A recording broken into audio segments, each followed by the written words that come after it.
시청자 여러분, 추석 연휴 잘 보내고 계십니까? 뉴스퍼레이드 이상목입니다. 닷새의 추석 연휴도 벌써 마지막 날입니다. 이제 일상으로 돌아가기 위한 이 준비도 하셔야 할 텐데 어제 부산에서 서울까지 최대 11시간 걸렸던 귀경길 정체 오늘도 이어질 전망입니다. 취재기자 연결해서 자세히 알아보도록 하겠습니다. 자, 전종원 기자, 지금 상황은 어떤지 좀 전해주시죠. 네, 지금 서울요금소엔 일찌감치 귀경길에 오른 차량들이 꼬리를 물고 있습니다. 고속도로 일부 구간은 새벽부터 차량이 몰리고 있는데요. 추석 연휴 마지막 날인 오늘 귀경 정체는 늦은 밤까지 이어지겠습니다. 주요 구간 교통 상황 CCTV 화면으로 살펴보겠습니다. 서해안고속도로 송악분기점 서울 방면 영천교 부근 차들이 거북이 걸음을 하고 있고 중부내륙선 연풍나들목 양평 방면에서도 답답한 흐름 보이고 있습니다. 경부고속도로 서울 방면 회덕분기점에서는 2차로 차량 사고로 정체가 빚어지고 있습니다. 지금 서울로 출발하면 부산에서 5시간, 광주에서 3시간 40분, 대구에서 4시간, 강릉에선 2시간 40분이 걸리겠습니다. 귀경길 정체는 오후 3시에서 4시 절정에 달했다가 자정즈음이 돼야 해소될 전망입니다. 한국도로공사는 오늘 전국에서 584만 대의 차량이 움직일 걸로 예상했는데요. 특히 지방에서 수도권으로 50만 대가 이동할 것으로 내다봤습니다. 고속도로 통행료 면제는 오늘까지 적용됩니다.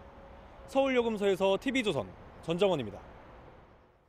네, 추석 연휴 동안 많이 더우셨죠. 역대급 가을 늦더위가 기승을 부리고 있는데요.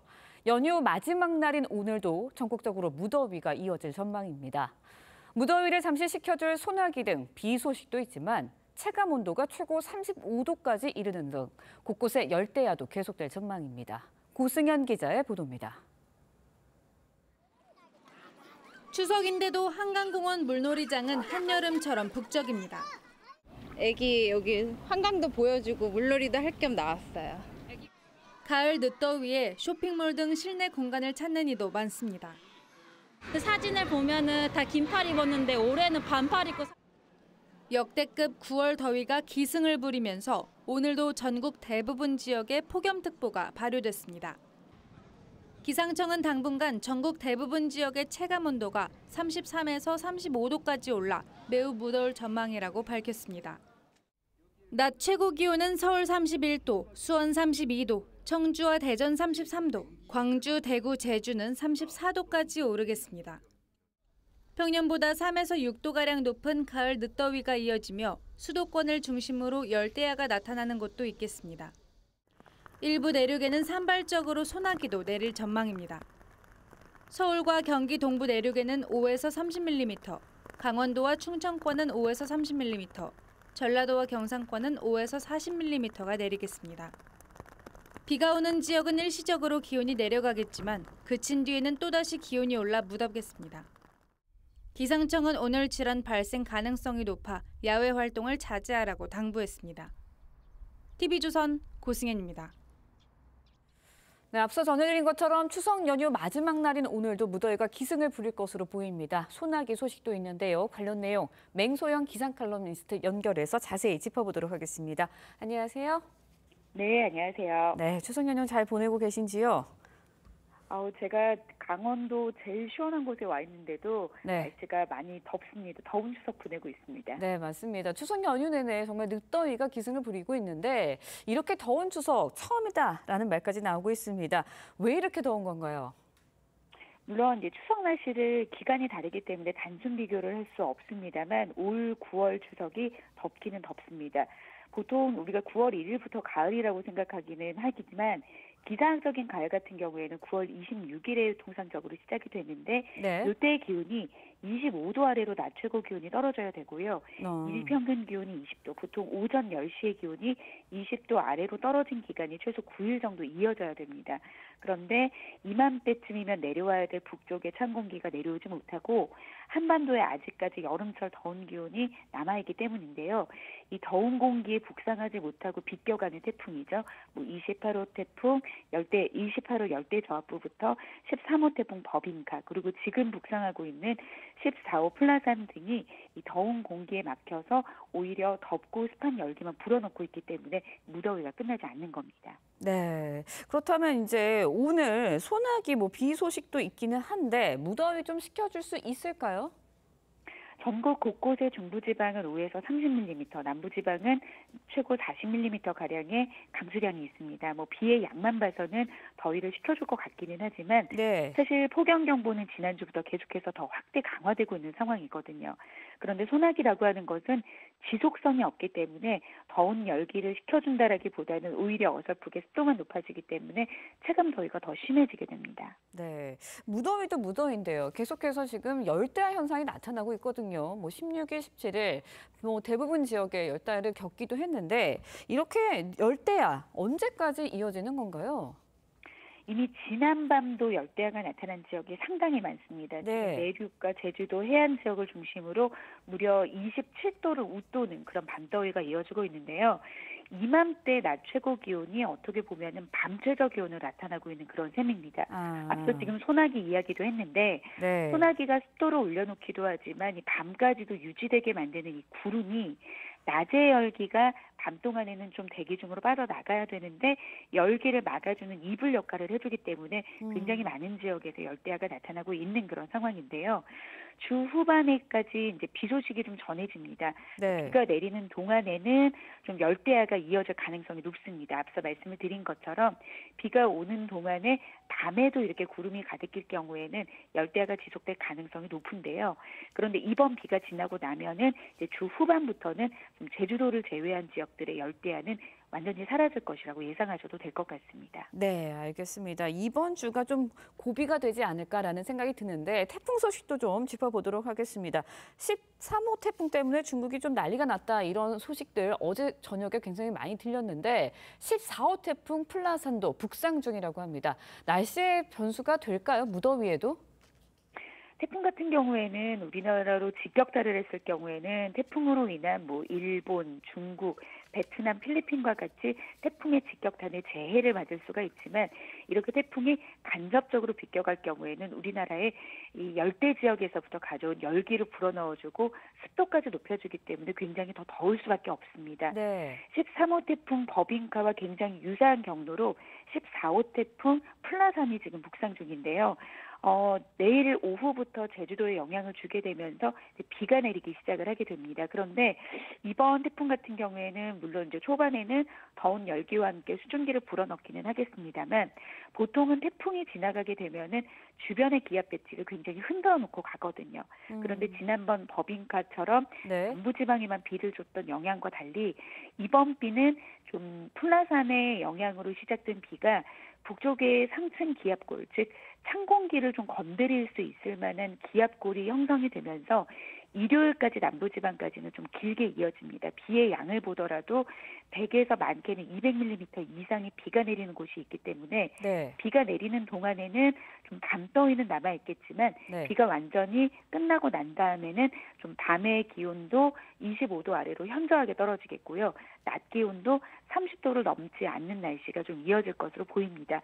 다만 그래도 이맘때에 나타날 날씨에 비해서는 그래도 한 3, 4도 정도 높은 기온의 날씨가 그래도 9월 말까지는 이어질 가능성이 높습니다.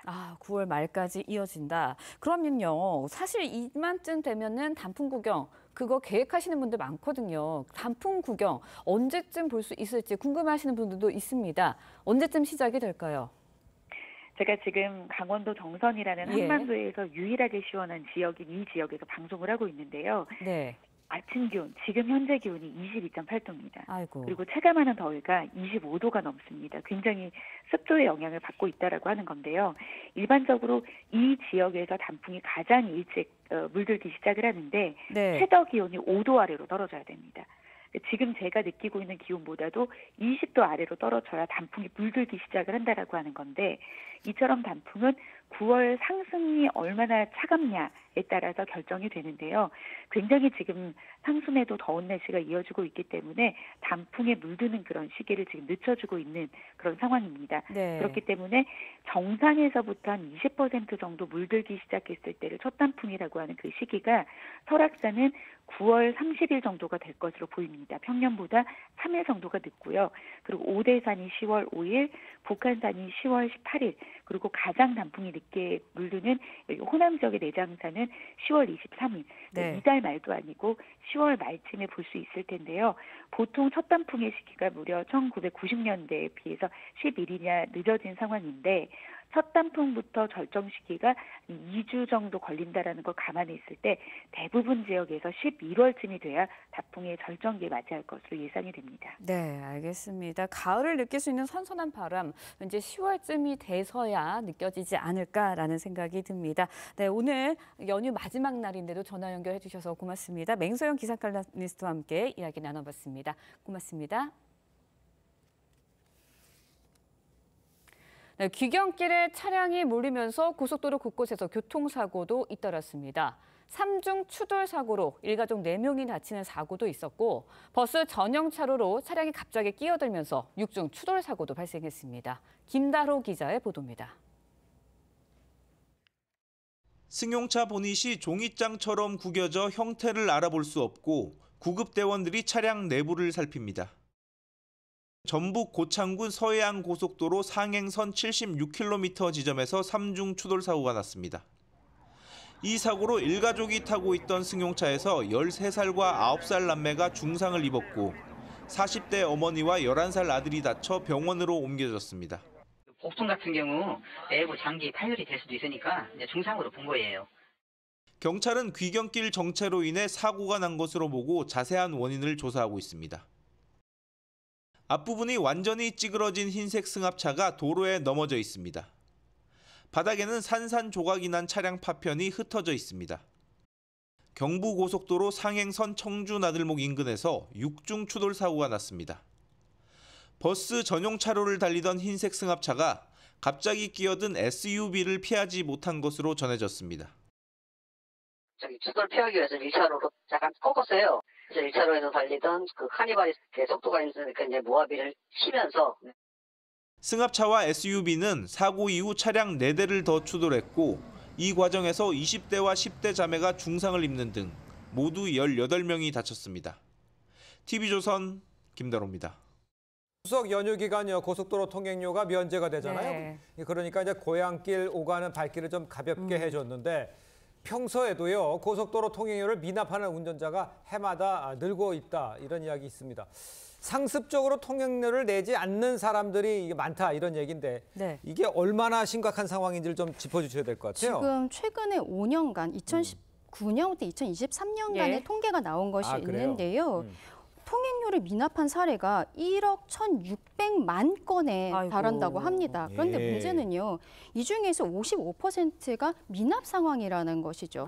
그리고 2019년 같은 경우에는 1,929만 건 정도였는데 이게 매년 늘어나면서 2023년 같은 경우에는 2,993만 건, 그러니까 거의 3천만 건에 달하는 수준으로 이야. 1년 동안에 이게 예. 계속적으로 증가가 하고 있는 것으로 드러났습니다. 이렇게 통행료를 미납한 사람들이 굉장히 많은데 특히 상위 10명을 조사한 결과 네. 이 사람이 6,494건을 했다는 거예요. 10명이서. 특히 이제 최다 상습 미납자 같은 경우에는요. 802건을 했는데 이 사람이 미납 금액만 해도 560만 원에 달한다는 것이 알려지면서 굉장히 좀 공분이 있습니다. 그러니까 특정인이 아주 집중적으로 미납을 하는 상황이네요. 그렇습니다. 이런 지금 앞서 말씀드린 것처럼 상위 10명 정도가 네. 6천 건이 넘는 수준으로 지금 이렇게 통행료를 미납을 하고 있는 상황이었던 것이죠. 그렇군요. 네, 정말 심각하다 생각보다 이런 예. 생각이 드는데 고속도로 통행료뿐만 아니라요. 부가 통행료, 그러니까 유로도로를 이용할 때 내는 그 부가 통행료, 이 미납 문제도 심각하다고 합니다. 이게 어느 정도인가요? 예, 지금 말씀드린 것은 일단 기본적인 우리 톨게이트 비용을 예. 내지 않은 것인데요. 네. 부가 통행료라는 것은 또 별도로 있습니다. 이건 유로도로법에서 규정을 하고 있는 것인데요. 이렇게 부정한 방법을 사용해서 일부러 내지 않은 것이죠. 고의로 통행료를 납부하지 않은 운전자에게 부과되는 별도의 통행료가 있습니다. 네. 그런데 이것도 역시 최근 5년간에 그 445만 건이 부과가 되었어요. 아이고. 그런데 여기에서도 부과 금액의 절반도 안 되는 521억만이 수납이 된 것입니다. 네네. 결과적으로 앞서 말씀드린 것처럼 일반 통행료뿐만이 아니라 이 부가 네. 통행료에 있어서도 계속적으로 미납되는 상황이 많다라는 것이 이번 통계를 통해서 드러나고 있습니다. 알겠습니다. 네. 근데 이제 이렇게 통행료를 상습적으로 내지 않거나 또 일부러 무단 통과한 운전자들 엄벌이 필요할 것 같은데 어떤 처벌이 내려질 수가 있는 겁니까? 일단 이런 경우에는 형법상 편의시설 부정사용죄라는 것이 있습니다. 예. 이거는 3년 이하의 징역 그리고 500만 원 이하의 벌금이 부과되는 징역 있는데요. 네네. 보통 이런 경우에는 약식명령으로서 한 100만 원 이하 정도로서 검찰에서 이제 법원으로 넘어가고 법원에서는 약식명령으로서 이것을 벌금형을 내리게 되는데요. 네. 문제는 이렇게 앞서 말씀드린 것 통행료를 내지 않았잖아요. 예. 통행료를 낸다고 해도 여기에 대해서 벌금형에 처해질 수 있다는 것입니다. 그렇군요. 네, 통행료 미납 꼭 반드시 내야 된다라는 생각이 들었습니다. 다음 이야기도 짚어보도록 하겠습니다. 유명 여행 유튜버죠. 곽튜브가 왕따가의 의혹이 불거졌던 배우 이나은 씨를 옹호해서 논란이 계속되고 있습니다. 사과 글을 올렸다고도 해요, 곽튜브가. 근데 그래도 논란이 수그러들지 않고 있다고요. 예, 맞습니다. 곽튜브, 그 본명은 곽준빈 씨인데요. 그렇죠. 굉장히 지금 유튜브를 넘어서서 공중파 TV에서도 맹활약을 하고 맞아요. 있습니다. 그런데 곽튜브 같은 경우에는 과거에 본인이 학창 시절에 학교 폭력의 피해자로서 있었다는 것을 이렇게 인터뷰를 통해서 이야기를 하면서 그 부분에 있어서 굉장히 좀 공감을 많이 받은 이런 캐릭터였었거든요. 그런데 본인의 여행 유튜브에서 최근에 에이프릴 출신의 이나은 씨와 이탈리아에 간 게 있어요. 근데 거기에서 둘이 식사를 하면서 이야기를 하는 부분이 있었는데 그 이나은 씨 같은 경우에는 과거에 에이프릴 내에 한 멤버에 대해서 따돌림 의혹이 있었거든요. 그런데 이 의혹에 대해서 이 멤버의 여동생이 실제적으로 온라인 커뮤니티의 내용을 이야기를 했고 이것 좀 일파만파 커졌던 것이 2021년에 있었습니다. 그런데 그때 에이프릴의 다른 멤버들과 소속사가 그 멤버를 고소를 한 경우가 있었어요. 그랬는데 오히려 이때 무혐의 결정이 나와버린 것이죠. 그렇기 때문에 이 이나은 씨에 대해서는 지금 멤버에 대한 따돌림 의혹에 대해서 완전히 수그러들었다라고는 할 수 없는 상황입니다. 그런데 앞서 말씀드린 것처럼 곽튜브가 본인의 유튜브에서 이나은 씨와 여행을 가서 이 학교폭력에 대한 이야기들을 하게 되거든요. 근데 이때 무슨 이야기를 하냐면은 본인의 학교폭력의 피해자였기 때문에 학교폭력 얘기만 나오면 본인은 굉장히 예민해진다. 그래서 너에 대해서 차단을 했었다. 이러한 이야기를 하게 된 거예요. 그랬더니 이나은 씨는 그런 일들이 되게 많았었다. 내가 이제 오해받는 것도 있고 이런 굉장히 슬픈 일이었다라고 이야기를 하는 거예요.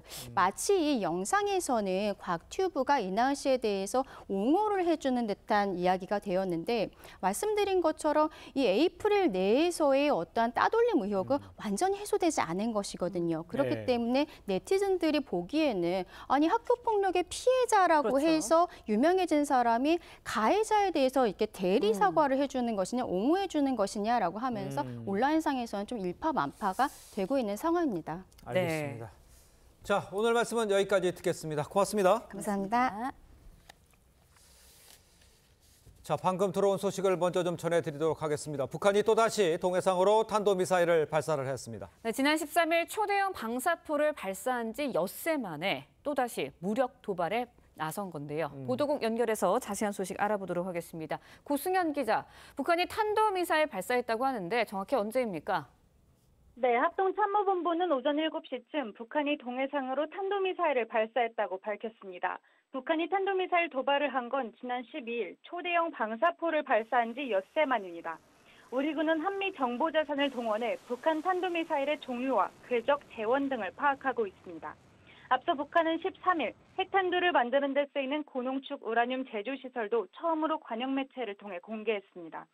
북한은 지난달 200여 대가 넘는 이동식 미사일 발사대를 공개하며 무력 도발 가능성을 예고해왔습니다. 하지만 지난달 압록강 일대 대규모 홍수가 발생해 3천여 명에 가까운 인명피해가 나자 수해복구 작업 등으로 도발을 자제해왔습니다. 그러다 9월 초 오물풍선을 대거 남한으로 날려보내는 등 도발을 재개할 움직임을 보였습니다. 우리 군은 북한이 오물풍선 살포와 미사일 발사 등 도발을 이어오자 대북 확성기 방송을 재개하는 등으로 대응해왔습니다. 군 안팎에선 11월 미국 대선을 앞두고 북한이 탄도미사일 발사와 핵실험 등을 감행할 거란 관측이 계속 제기돼 왔습니다. 보도국에서 TV조선 고승현입니다. 추석 연휴 기간 응급실 대란 우려가 제기가 됐지만 예상보다는 혼란이 크지 않았다는 평가가 나옵니다. 네, 윤석열 대통령은 최전방의 군 병원을 방문해 장병들을 격려했고 국민의힘 한동훈 대표는 여야 의정 협의체 구성과 관련해 지금은 정치적 유불리를 계산할 때가 아니라며 관련자들의 협조를 구했습니다. 박한솔 기자의 보도입니다. 추석을 맞아 강원도 최전방 육군 15사단을 찾은 윤석열 대통령은 민간의 의료 서비스를 개방한 의무대대를 방문했습니다. 군 의료에 좀 모범이 잘 좀 되게 여러분이 열심히 좀 해주세요. 사단 사령부에선 군복이 자랑스럽게 느껴지도록 국군 통수권자로서 최선을 다해 지원하겠다고 약속했습니다. 형님들!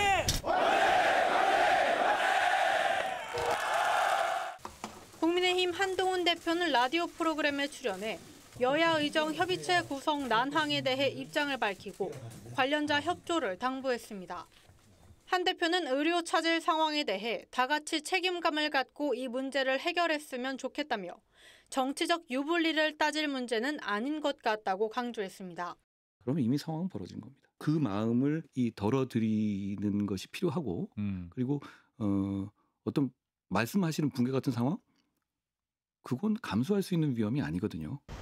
한편 추석 연휴 기간 전국 각 병원 응급실 운영은 비교적 안정적으로 운영된 것으로 파악됐습니다.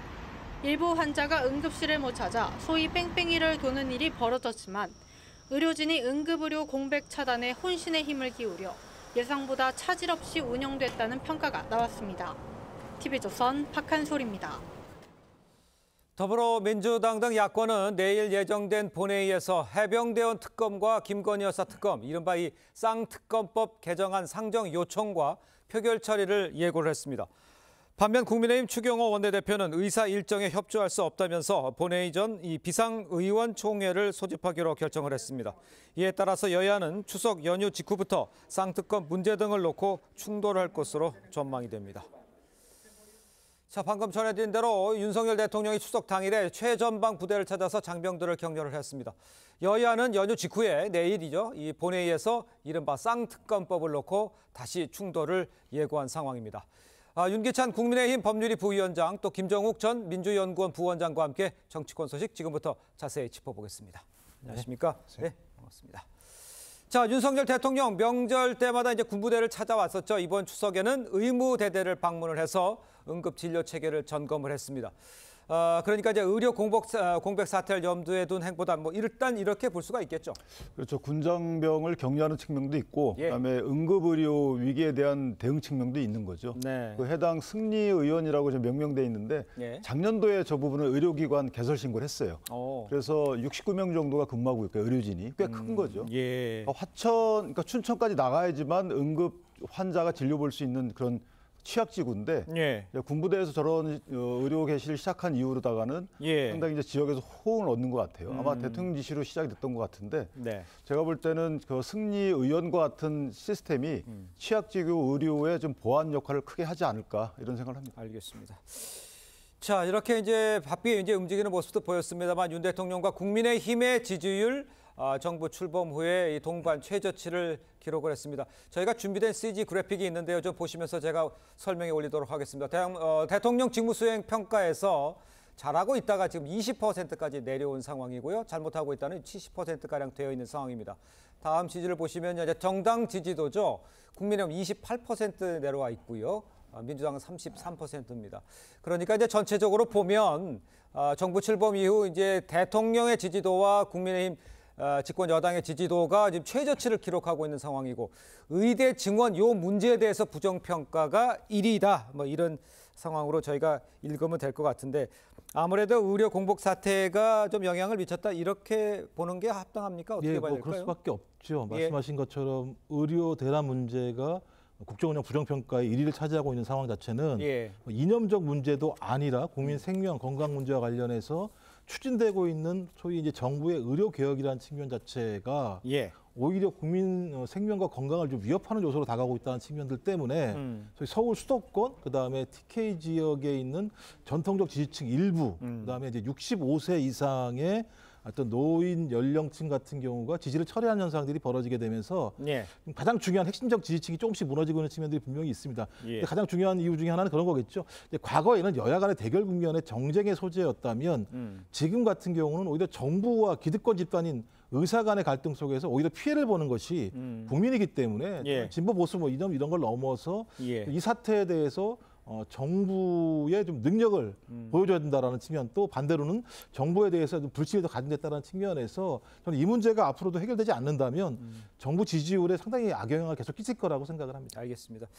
지금 핀포인트로 이제 짚어서 얘기해 주세요. 70, 65세 이상의 지지율이 좀 변화가 있는 것 같다. 그다음에 TK에서도 영향이 있는 것 같다. 이렇게 말씀해 주셨는데 윤 대통령 이제 추석 연휴가 끝내면요 내일 체코 순방길에 오릅니다.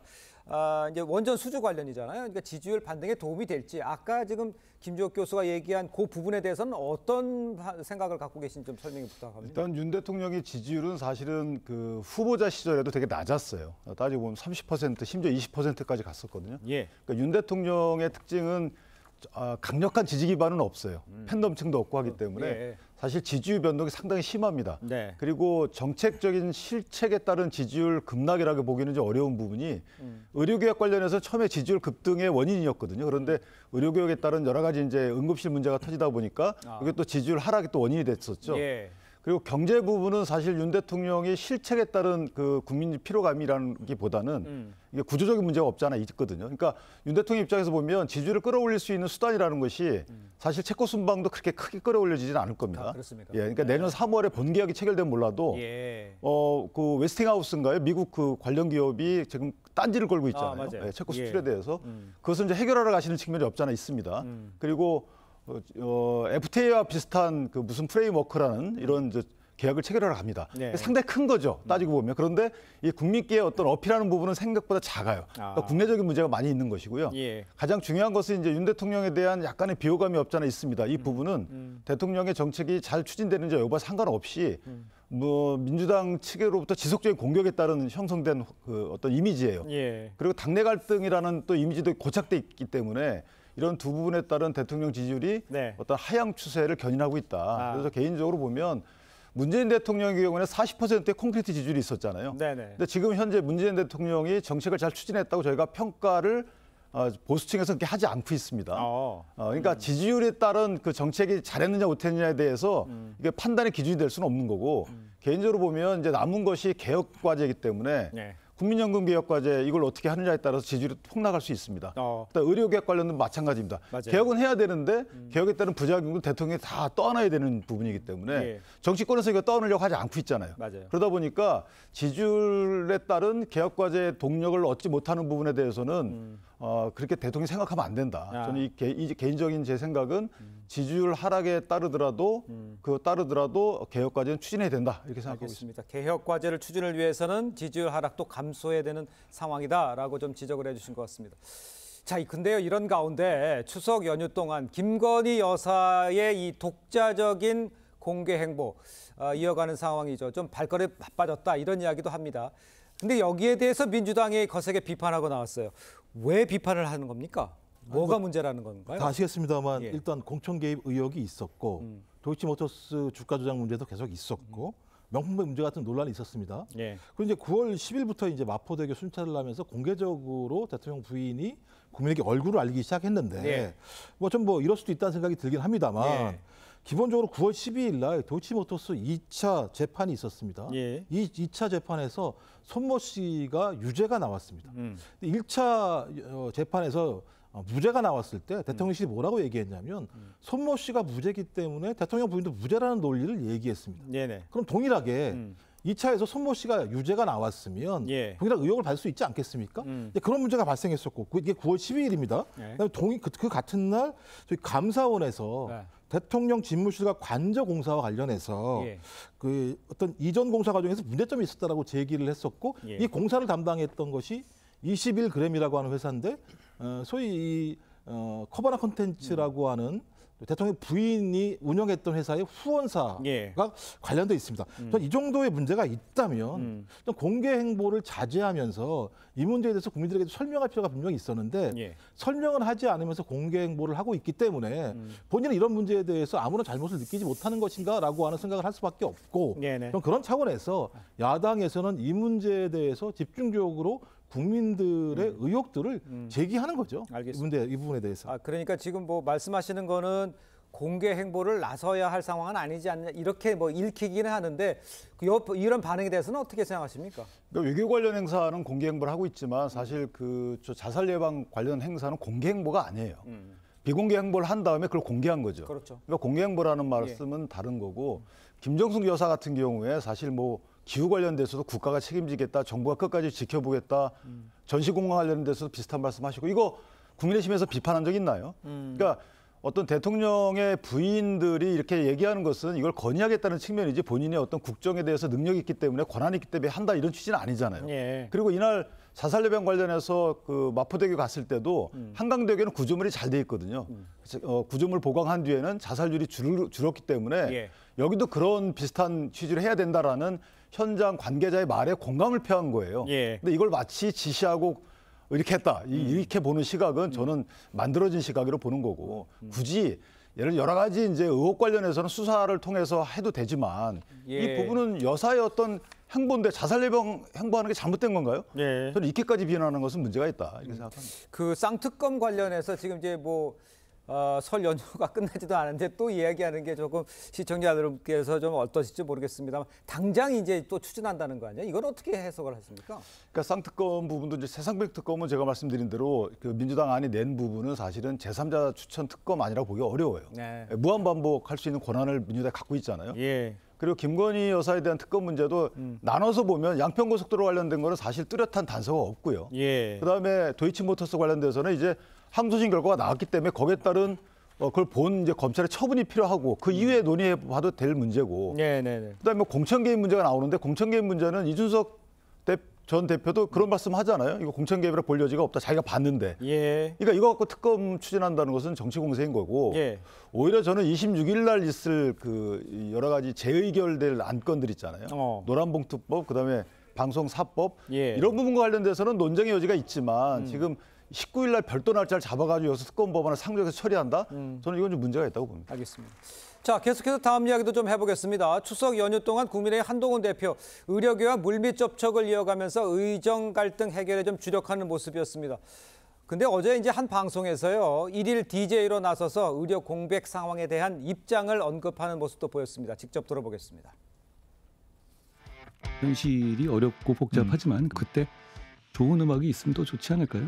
그린데이라는 밴드의 Wake Me Up When September Ends라는 곡 갖고 왔습니다. 9월이잖아요.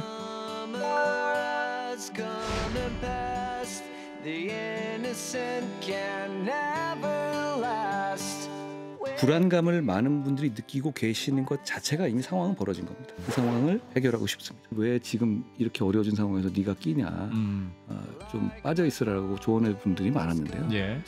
그럴 일은 아닙니다. 뭐 지금 이런 상황 앞에서는 정치적 유불리를 서로 간에 누구든 따지는 문제는 아닌 것 같아요.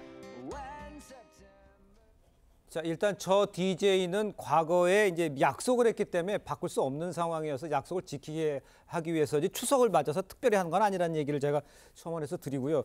의정 갈등, 이거 협의체 이거는 본인이 그 어떻게든지 뭐 하려고는 하는데 가능성 같은 것은 어떻게 보세요? 지금 이 시점에서 볼 땐.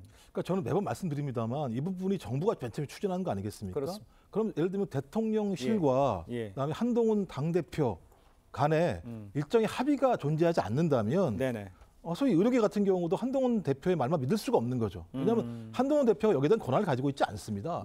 대통령이 어떤 형태로든지 과거보다는 좀 더 유연한 방식의 대안을 제시했을 때 그 제안의 어떤 유연성 안에서 의료계가 좋다. 그렇다면 그 정도의 어떤 방침 자체의 변화가 있다면 그런 어떤 진정성을 신뢰해서 소위 여야 의정에 참여하겠다고 얘기할 수 있겠습니다만 여전히 2025년 정원에 대해서는 절대 바뀔 수 없다라고 얘기를 한다거나 아니면 의협이 거기에 대한 대안을 가지고 나오라고 말씀을 하시면 정부는 변하지 않았는데 소위 집권 여당의 당대표만 이렇게 얘기하는 꼴이 돼버리거든요. 저는 그래서 지금 상황에서 가장 중요한 부분들은 대통령이 저희 한동훈 대표가 얘기하듯이 전제 조건이 없는 대화에 판을 만들어주지 않는다면 저는 앞으로 제가 볼 때는 의료계가 여기에 참여하지 않을 거라고 판단이 듭니다. 알겠습니다. 네. 이렇게 여쭤볼게요. 이재명 대표가 이제 종교계가 좀 중재를 나서줬으면 하는 얘기를 전했고 한동훈 대표가 이제 다시 이제 종교계 간다는 거 아니에요?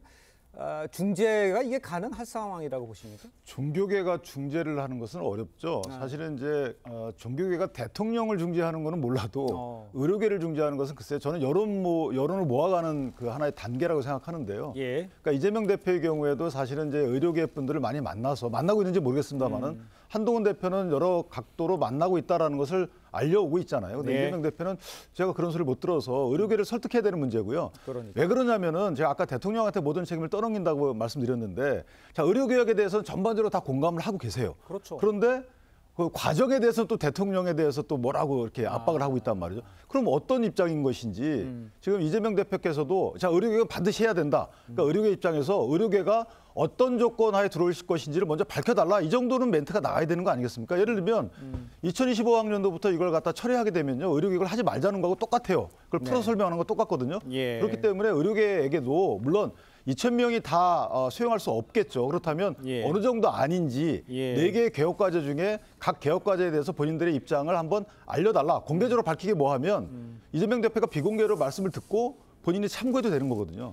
그렇기 때문에 이 부분은 정치권에서 다가가는 모습이 조금 서투르다. 저는 개인적으로 그렇게 판단해요. 이 복잡하게 얽힌 의료계 이 문제 쉽게 풀 수 있을지 걱정이 좀 앞선다는 생각이 막 드네요. 자, 다음 소식도 짚어보겠습니다. 문재인 전 대통령 관련 이 검찰 수사에 대응하기 위한 이 민주당의 전 정권 정치탄압 대책위원회 연휴 이후 본격적으로 대응 수위를 지금 높이는 모양새입니다. 김영진 위원장 발언을 먼저 듣겠습니다.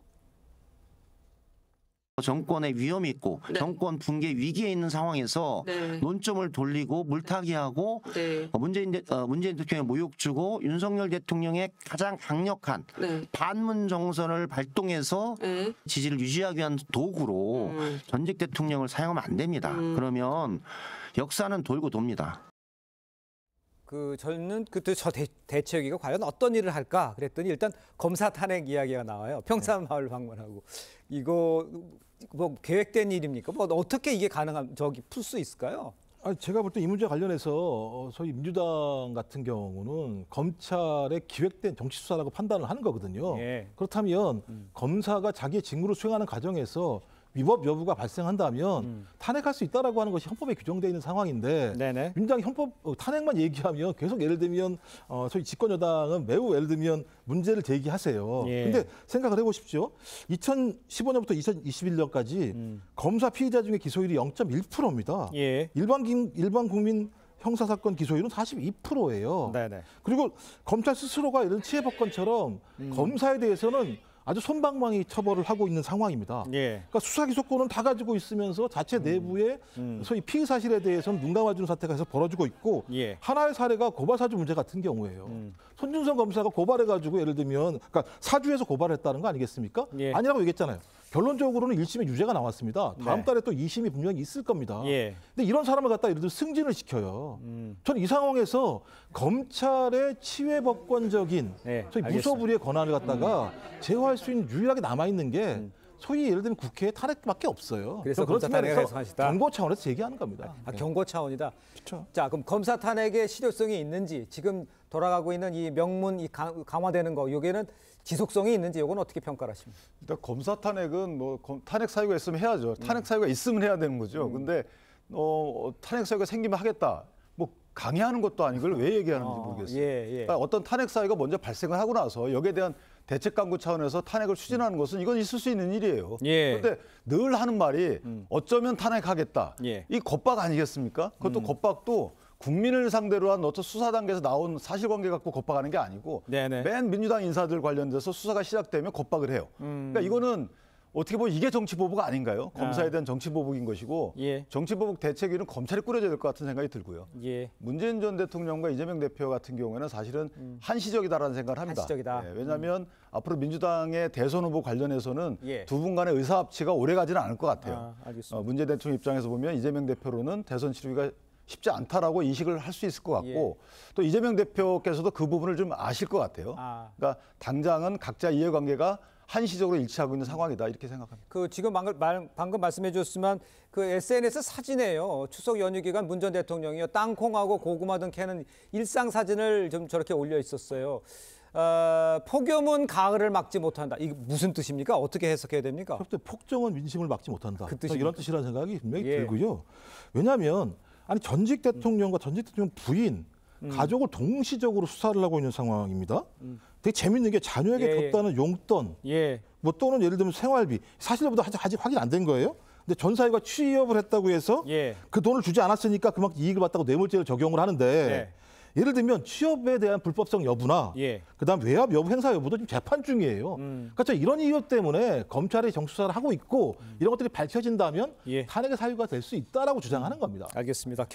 검찰 수사가 본격화되면서 대응에 나서는 문재인 전 대통령의 모습까지 살펴봤습니다. 자, 두 분 말씀은 오늘 여기까지 듣겠습니다. 고맙습니다. 감사합니다. 레바논 전역에서 무선 호출기 수백 대가 동시다발로 폭발을 했습니다. 이로 인해서 적어도 9명이 숨지고 2,700여 명이 다친 것으로 알려졌습니다. 레바논 무장단체 헤즈볼라는요, 이스라엘이 통신 장비를 조작해서 무차별 공격한 것으로 의심을 하고 있습니다. 변재영 기자입니다. 마트에서 장을 보는 남성의 가방에서 연기가 나더니 폭발이 일어납니다. 폭발 충격으로 남성은 그 자리에 쓰러집니다.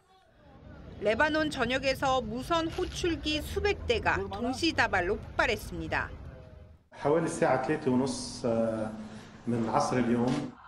이 폭발로 적어도 9명이 숨지고 2,750여 명이 다쳤는데 중상자가 200여 명에 달해 인명피해는 늘 것으로 보입니다.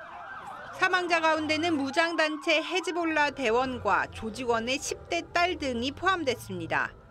피해자 대부분은 손과 복부 등의 부상을 입었고 일부는 호출이 울리자 화면을 확인하던 중 폭발에 다쳤다고 외신은 전했습니다. There's lithium batteries, those can be made to explode, but again, to have them all explode simultaneously or nearly simultaneously like that is going to require something. 해당 호출기는 헤즈볼라가 최근 통신 보안을 위해 도입한 기종으로 알려졌는데 폭발 배후에 이스라엘이 있다고 헤즈볼라는 주장했습니다. نحن أمام حدث كبير أمام اعتداء إسرائيلي غاشم كبير. 이스라엘은 폭발과 관련해 별다른 입장을 내지 않았습니다. TV조선 변재영입니다. 네, 추석 연휴 마지막 날까지 극심한 귀경길 정체가 예고된 상황입니다. 이미 새벽부터 곳곳 주요 도로에서 교통 정체가 시작됐다고 하는데요. 이 시각 서울 요금소에 나가 있는 취재기자 다시 한번 연결해서 자세한 상황 알아보도록 하겠습니다. 전정환 기자, 현재 교통 흐름 어떻습니까? 네, 지금 서울 요금소엔 일찌감치 귀경길에 오른 차량들이 꼬리를 물고 있습니다. 고속도로 주요 구간은 추석 연휴 마지막 날인 오늘 귀경 정체는 늦은 밤까지 이어지겠는데요. 고속도로 일부 구간엔 새벽부터 차량이 몰리고 있습니다. 주요 구간 교통 상황 CCTV 화면으로 살펴보겠습니다. 경부고속도로 상행선 미호청교 부근 차들이 제속도를 내지 못하고 있고 서해안선 송악나들목 부근에서도 정체가 빚어지고 있습니다. 중부내륙고속도로 서울 방면으로도 차들이 가다서다를 반복하고 있습니다. 지금 서울로 출발하면 부산에서 5시간 20분, 광주에서 3시간 40분, 대구에서 4시간 20분, 강릉에선 2시간 40분이 걸리겠습니다. 귀경길 정체는 오후 3시에서 4시 절정에 달했다가 자정 즈음이 돼야 해소될 전망입니다. 한국도로공사는 오늘 전국에서 584만 대의 차량이 움직일 걸로 예상했는데요. 특히 지방에서 수도권으로 50만 대가 이동할 것으로 내다봤습니다. 고속도로 통행료 면제는 오늘까지 적용됩니다. 지금까지 서울요금소에서 TV조선 전정원입니다.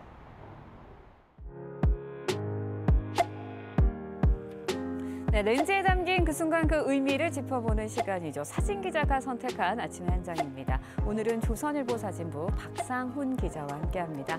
안녕하세요. 오늘 아침에 볼 사진 어떤 건가요? 네, 남산골 한옥마을에서 열린 남사당패 줄타기 공연입니다. 남녀노소 국내외 방문객이 즐겁게 웃고 있는 모습이 인상적입니다. 매년 추석에 열리는 남산골 한가위 축제 중 추석 당일에 열린 안성시립 남사당 바우더기 풍물단 공연인데요. 18일인 오늘은 매듭공예, 한지공예 등 전통 행사 체험이 열리니 방문해 보시면 좋을 것 같습니다. 가족, 친지들과 함께 즐거운 시간을 보내는 모습이 보기 좋은데요. 다른 볼거리도 더 있다고요. 네. 16일 저녁에 열린 서울 거리 예술축제 중 크레인을 이용한 공중 퍼포먼스인데요. 오브제가 관객들 머리 위로 이동하는 모습이 장관입니다. 오늘 18일 저녁 7시 30분부터 30분간 다시 진행되니 연휴 마지막 날 가족들과 함께 즐거운 시간 가지시길 바랍니다. 이외에도 서울광장과 청계광장, 무교로 일대에서 국내외 다양한 퍼포먼스 팀의 공연이 펼쳐지고 4대공 무료 입장이 가능합니다. 네, 멋진 공연과 함께 추석 연휴 마무리 잘 하셨으면 하는 바람입니다. 지금까지 아침의 한장이었습니다. 연휴 동안 즐거운 추억 많이 만드셨나요? 오늘 연휴 마지막 날인데요. 충청 이남을 중심으로 폭염경보가 내려진 가운데 날이 무덥겠습니다.